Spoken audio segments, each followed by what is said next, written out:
Assalamualaikum warahmatullahi wabarakatuh.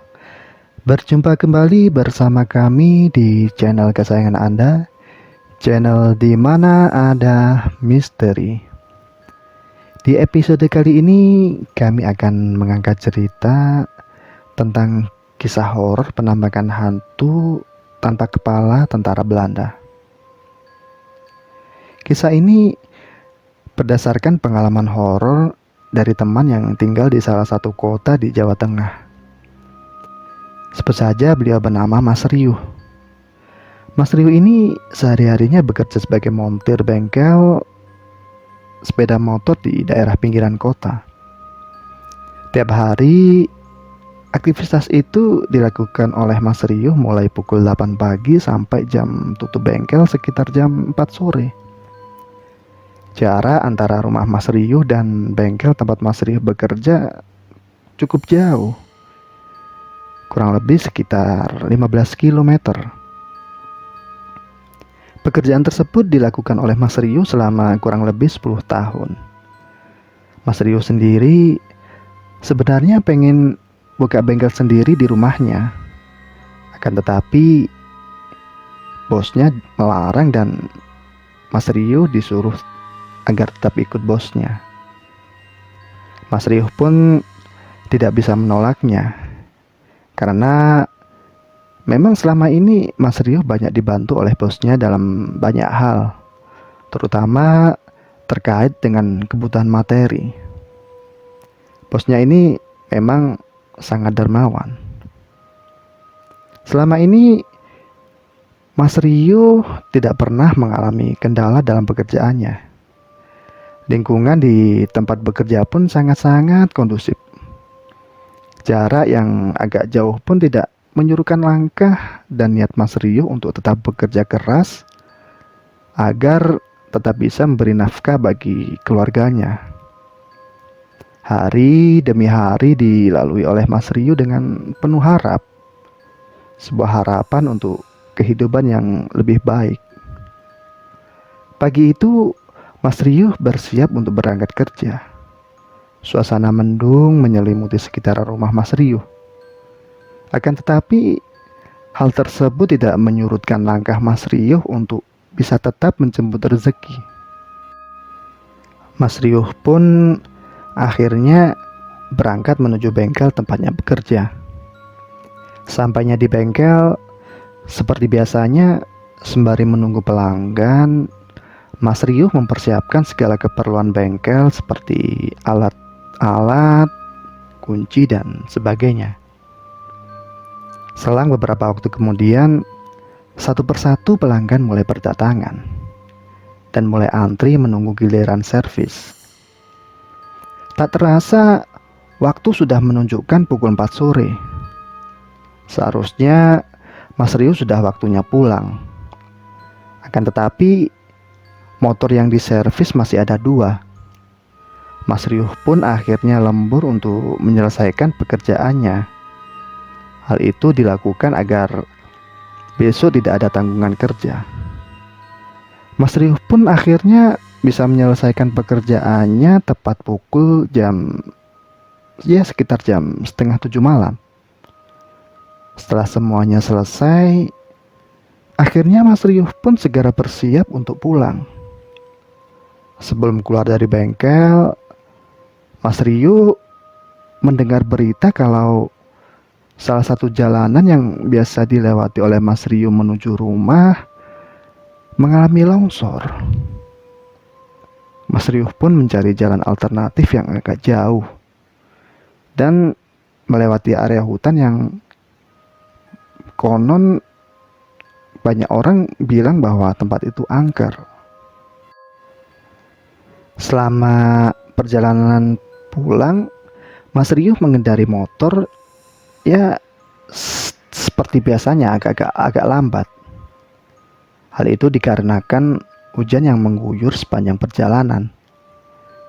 Beberapa saat kemudian, Mas Riuh telah sampai di sekitar hutan yang konon katanya angker. Mas Riuh pun mulai memasuki kawasan hutan tersebut. Kebetulan jalanan terlihat sangat sepi dan sangat-sangat gelap. Kendaraan yang hilir mudik pun tidak tampak sama sekali. Mas Rio sebenarnya agak grogi saat melewati hutan tersebut. Akan tetapi, mau tidak mau dia harus pulang agar bisa secepatnya kumpul bersama keluarga. Saat berada di tengah hutan, Mas Rio tiba-tiba dikejutkan dengan suara derap langkah kaki. Iya, suara derap langkah kaki pasukan yang lagi baris berbaris. Seperti kalau kita melihat polisi atau tentara yang lagi baris berbaris gitu. Mas Rio pun tidak menghiraukan hal tersebut dan terus berjalan. Akan tetapi setelah motornya berjalan beberapa meter, lampu depan motor Mas Rio tiba-tiba mati sendiri. Sehingga suasananya pun menjadi sangat gelap. Dan ditambah dengan guyuran hujan yang semakin lama semakin deras. Sejenak Mas Rio mencoba memperbaiki lampu sepeda motornya. Saat Mas Rio mencoba untuk memperbaiki lampu motornya, Mas Rio merasa ada senyap suara derap langkah yang tadi didengarnya muncul kembali. Mas Rio berusaha untuk tetap tenang. Akan tetapi semakin lama suara tersebut semakin jelas terdengar oleh Mas Rio. Jantung Mas Rio pun berdegup kencang dan suara derap langkah tersebut semakin lama semakin dekat, semakin kencang dan kencang. Seakan-akan suara tersebut menuju ke arah Mas Rio. Dan ternyata tiba-tiba ada penampakan beberapa orang yang nampak berbaris memakai seragam seperti seragam pasukan Belanda di zaman dahulu. Dan yang lebih mencengangkan lagi adalah pasukan tersebut berbaris dengan wujud tanpa kepala. Iya, wujud tanpa kepala. Dan digambarkan oleh Mas Rio bahwa hantu pasukan tersebut berperawakan tinggi besar, membawa semacam senapan laras panjang dan berpakaian seperti pasukan Belanda pada zaman dahulu. Dan sesekali diselingi oleh suara aba-aba, tapi menggunakan bahasa yang asing, bahasa yang bahkan tidak pernah didengar oleh Mas Rio. Mas Rio pun menambahkan bahwa pasukan tersebut semuanya adalah tanpa kepala.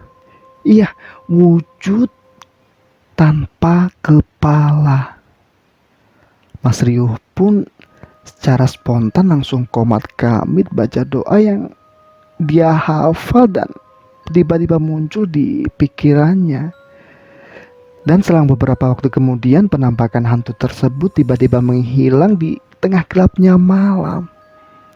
Dan yang lebih mengherankan lagi, lampu motor Mas Rio tiba-tiba menyala dengan sendirinya, menyala kembali saat Mas Rio akan memperbaikinya lagi.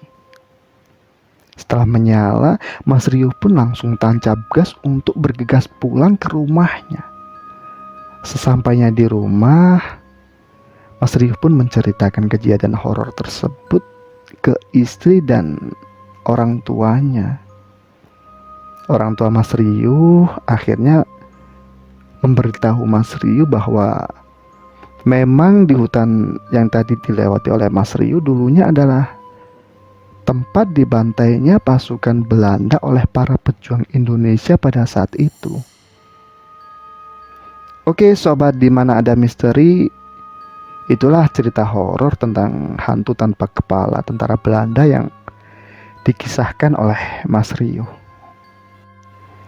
Tetap stay tune di channel kesayangan Anda, channel di mana ada misteri. Jangan lupa like, subscribe, dan tekan tombol loncengnya ya guys. Terima kasih. Wassalamualaikum warahmatullahi wabarakatuh.